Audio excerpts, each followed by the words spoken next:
Hello and welcome to smart learning. আজকে আমরা optional জিওগ্রাফির একটা অত্যন্ত গুরুত্বপূর্ণ টপিক কোরাল ব্লিচিং বা প্রবাল দ্বীপের বিনাশ সম্পর্কে আলোচনা করব। তো কোরাল দ্বীপ সম্পর্কে আমরা ইতিপূর্বে জেনেছি, সেখানে দুটো প্রাণী বসবাস করে, কোরাল পলিপ এবং জুজানথ্যালি। তো এখানে কি হয়, বিভিন্ন কারণে, প্রাকৃতিক এবং কৃত্রিম মানুষসৃষ্ট কারণে ওই কোরাল এর বসবাসের পরিবেশটা বিনষ্ট হয়ে যায়। ফলে তারা ধীরে ধীরে মৃত্যুমুখে পতিত হয়, কোরাল কলোনিটা ধীরে ধীরে ধ্বংস হতে থাকে।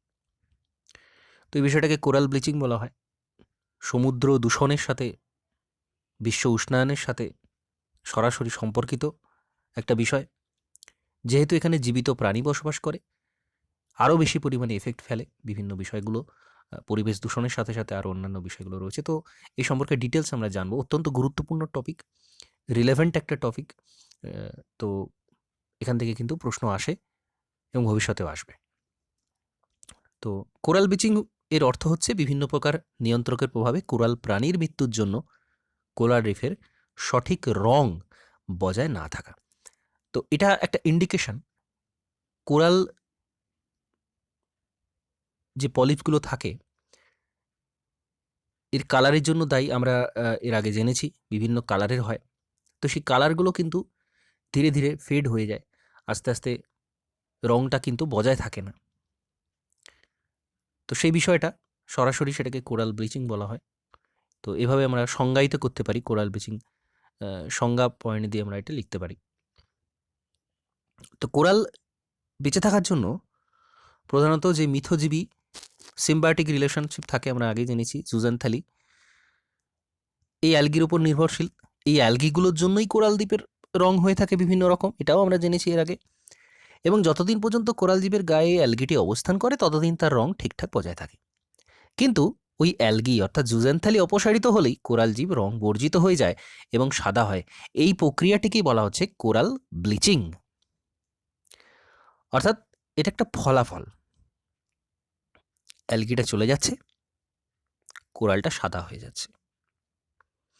তো এখানে বলা রয়েছে coral bleaching is a process which causes loss of different colours from coral organisms and turns them white. তো যেখানে কোরালটা, প্রবালটা এর রংটাকে হারিয়ে ফেলছে এবং সাদা বর্ণে পরিণত হচ্ছে, তাকে বলা হচ্ছে কোরাল ব্লিচিং। তো সরাসরি এটা আমরা সংজ্ঞাতে লিখতে পারি। তো কোরাল জীবের দেহ থেকে মিথজীবী সাথী জুজানথ্যালি অ্যালগিটি অপসারিত হলে খাদ্য সরবরাহ বন্ধ হয়ে যায়। কারণ এই জুজানথ্যালি সূর্যের আলোতে সালোকসংশ্লেষ প্রক্রিয়ায় খাদ্য উৎপাদন করত এবং মিথজীবী প্রক্রিয়াতে কোরাল পলিপের সাথে বিনিময় করত সেটা। এর ফলে মৃত্যুমুখে পতিত হয়। মারাত্মক আকারে কোরাল ব্লিচিংয়ের ফলে জীবন্ত কোরালগুলির ব্যাপক হারে মৃত্যু ও ধ্বংস হয়। অতীতকালে বিভিন্ন সময়ে সমগ্র বিশ্বব্যাপী কোরাল ব্লিচিংয়ের ঘটনা ঘটলেও দুটি এপিসোড ব্যাপক মাত্রায় কোরাল ব্লিচিংয়ের ঘটনা বিশেষ উল্লেখযোগ্য।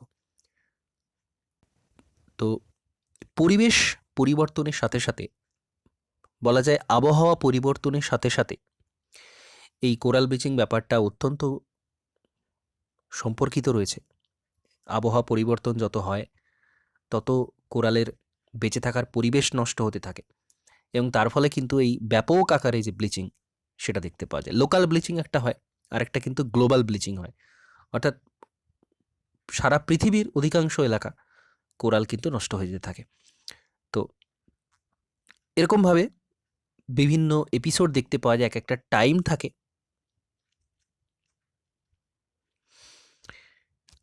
1982-83 সালে এবং 97-98 সালে, এইটাকে দুটোকে এপিসোড বলা হচ্ছে। এই দুটো টাইমে কিন্তু কোরাল প্রচুর মাত্রায় এটা ধ্বংস হয়েছিল। কেন হয়েছিল সেটা কিন্তু এখানে এরপর বলা রয়েছে। 1982-83 সালে যেটা হয়েছিল কোরাল ব্লিচিং, এল নিনো, শক্তিশালী এল নিনো এবং দক্ষিণী স্পন্দন ঘটেছিল। এটা আমরা ক্লাইমেটে পড়েছি, জলবায়ুবিদ্যায় পড়েছি যে এল নিনো কাকে বলা হয়, সেটা কিভাবে সৃষ্টি হয়, কিভাবে এফেক্ট করে প্রশান্ত মহাসাগরকে, শীতল জলটা উষ্ণ হয়ে যায়। তো সেই যে উষ্ণতা, টেম্পারেচার বৃদ্ধি জলের,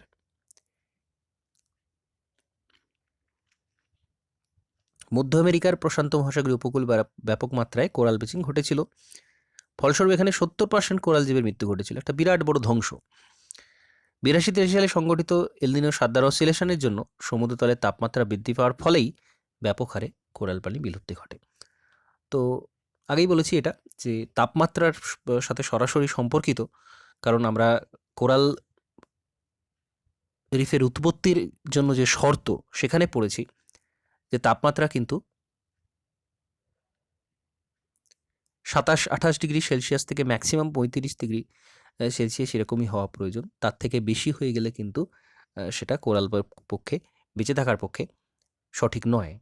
তো এটা কিন্তু মূল কারণ টেম্পারেচার রাইজ। এরপর 1997-98 সালে কোরাল ব্লিচিং হয়েছিল অত্যন্ত বিপর্যয়ের আকারে।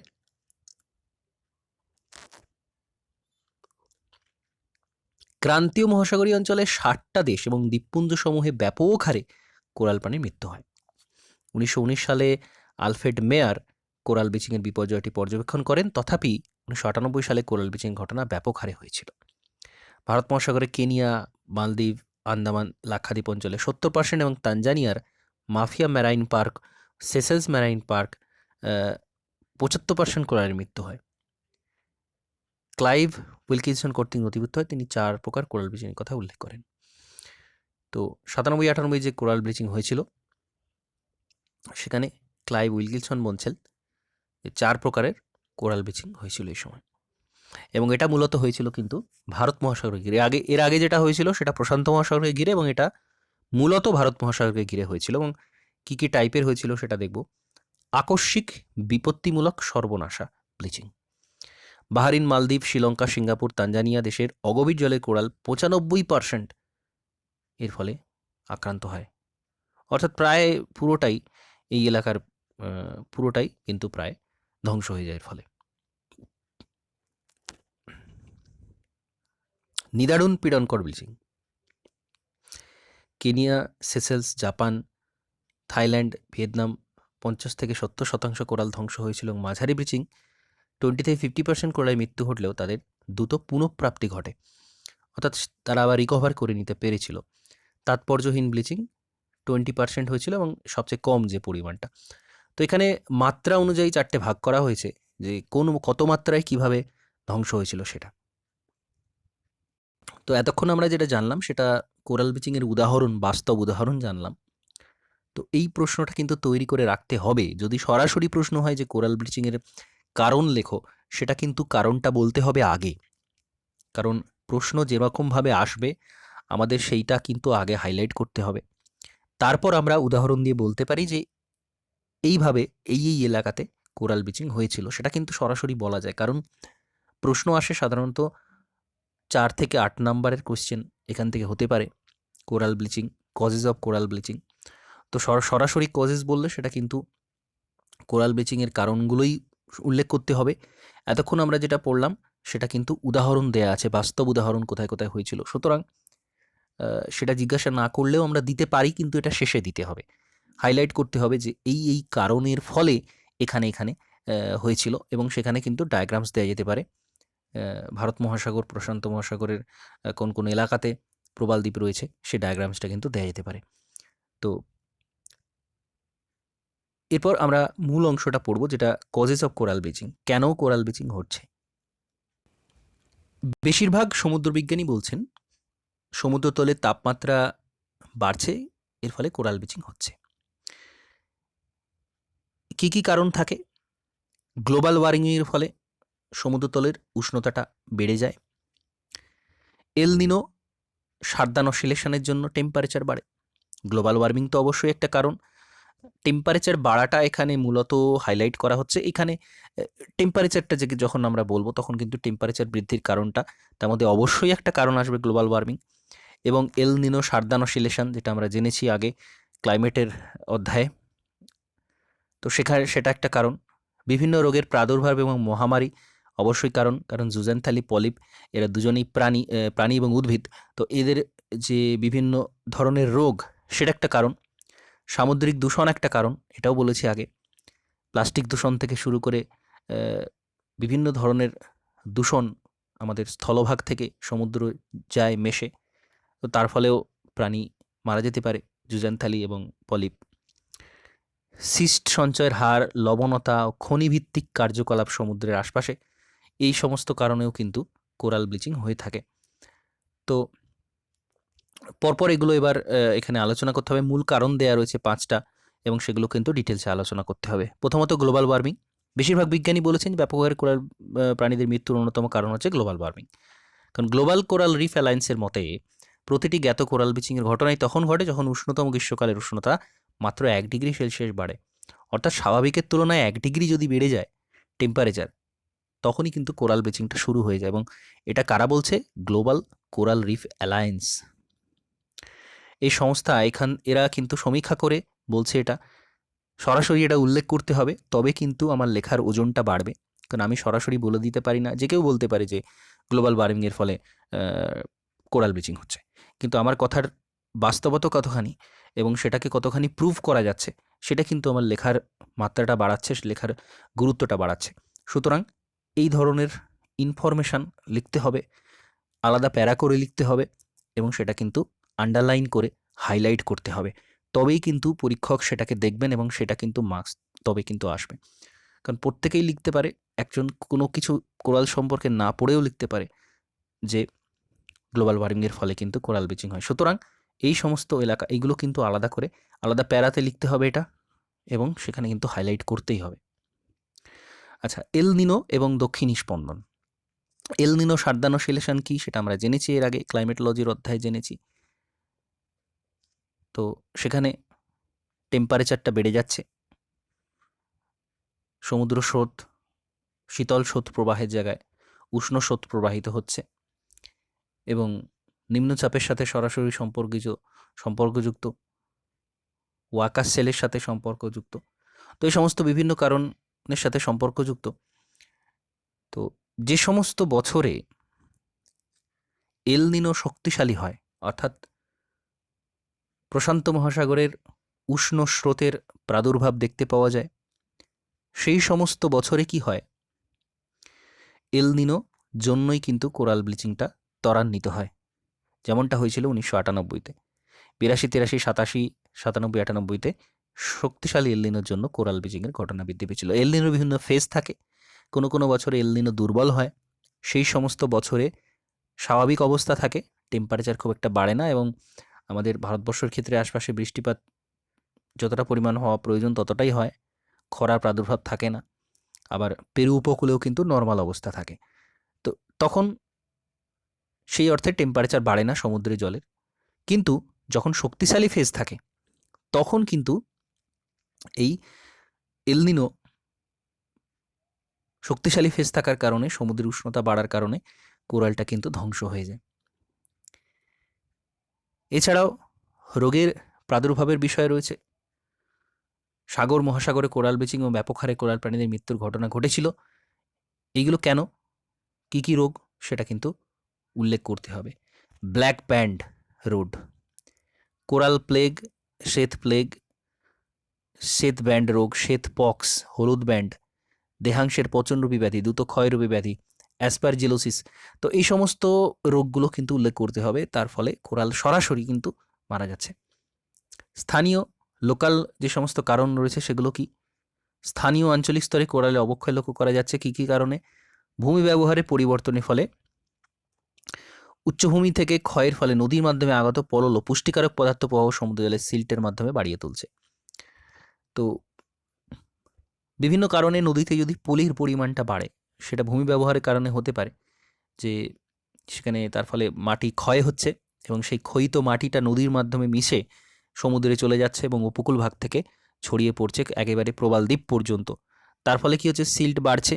এর আগে আমরা জেনেছি অতিরিক্ত পরিমাণ যদি সেখানে পলি থাকে সমুদ্রের জলে, তাহলে কিন্তু সেটা কোরালের পক্ষে বসবাস উপযোগী হয় না, কারণ অক্সিজেনের পরিমাণ কমে যায় এবং উপরের একটা লেয়ার চলে আসে, তার ফলে সূর্যের আলো যথেষ্ট পরিমাণে যেতে পারে না এবং তার ফলে কোরাল কিন্তু ধ্বংস হয়। তো এটা একটা অন্যতম কারণ। এছাড়া শিল্পজাত বর্জ্য পদার্থ হয়, প্রচুর পরিমাণ শিল্প থেকে বজ্র নদীর মাধ্যমে বাহিত হয়ে সমুদ্রে যায় এবং সমুদ্র উপকূলেও অনেক শিল্প কারখানা থাকে। তাদের যে বজ্র সেটা সরাসরি মেশে শহরে আবর্জনা মেশে নদীর মাধ্যমে সমুদ্রে গিয়ে। খনিজ তৈল প্রচুর পরিমাণে, এটা অবশ্যই সমস্ত বড় বড় খনিজ তৈল ভাণ্ডারগুলো উপকূল অঞ্চলে সমুদ্রের কাছে অবস্থিত। তার ফলে তাদের থেকে সরাসরি যে দূষিত পদার্থ সেগুলো হয়। এই সমস্ত কারণ, মৎস্য আহরণ, অতিরিক্ত মাছ ধরা কোরাল রিফ সংলগ্ন অঞ্চলে, এগুলো অন্যতম কারণ। এগুলো স্থানীয় নিয়ন্ত্রক। আরেকটা নিয়ন্ত্রক স্থানীয় অংশেই, সেটা এখানে বলা নেই, সেটা হচ্ছে অয়েল স্পিল।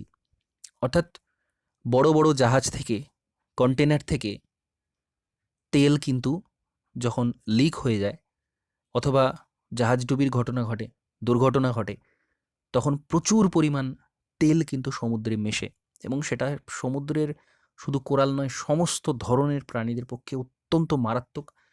যতদূর পর্যন্ত ওই তেলটা ছড়িয়ে পড়ে ততদূর পর্যন্ত কিন্তু প্রচুর সামুদ্রিক প্রাণী, যারা ওই এলাকা থেকে বাইরে যাওয়ার সুযোগ নেই যাদের, বিশেষত উদ্ভিদ এবং কোরাল জাতীয় এই ধরনের প্রাণী, তারা কিন্তু প্রচুর পরিমাণে মারা যায়।